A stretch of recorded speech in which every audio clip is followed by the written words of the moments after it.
God is a God of stories. People say that the Bible is a fairy tale, but actually, fairy tales are an imitation of God's story, as is all literature.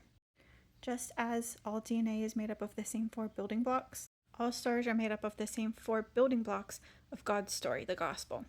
And if any story lacks any of these components, we feel that they're missing. We feel it's incomplete, there's no closure, and our hearts fill in the blanks with a beautiful ache.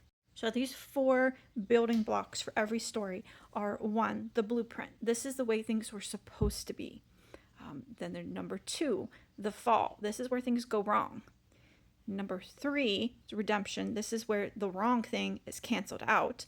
And number four, this is restoration. This is where things are returned to the way they're supposed to be. These four elements will either be present in every story written, or there will be a gaping hole where one of those components is supposed to be, and your heart will ache for that missing puzzle piece.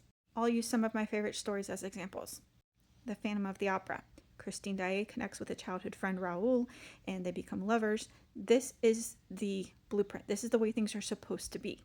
Then the Phantom gains influence over Christine and ultimately kidnaps her. This is the fall.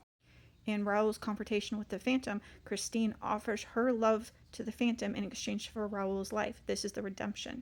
And the Phantom, not wanting forced love from Christine, goes away, dies of a broken heart. Christine and Raoul are back together. This is the restoration. The Great Gatsby is one of my favorite books, and it has the same elements, but it's missing the restoration. So Daisy and Jay fall in love, the blueprint. They're separated. Daisy marries the wrong man, the fall. Jay finds her again and they reconnect, partial redemption.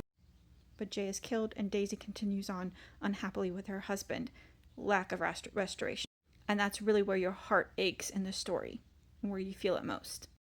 In The Maze Runner, there is no blueprint or original way things were supposed to be. They were messed up from the beginning. So there's nothing to restore it to. In The Labyrinth, there's no fall. So Sarah is actually trying to redeem something when there was nothing wrong to begin with, and she ends up messing it up along the way. Until she realizes that, and then things are restored. Romeo and Juliet, there's no redemption or restoration. The conflict, the fall, just evolves into this constant decay. So all written stories follow this pattern. But not only that, our lives, our story follows this pattern as well. Our stories is God's story. We all have a sense of the way things are supposed to be. We have loss and conflict in our life, and we ultimately yearn for redemption and restoration. And you are a co-author of this story with God, and you get to decide if you will allow Him to redeem and restore your brokenness.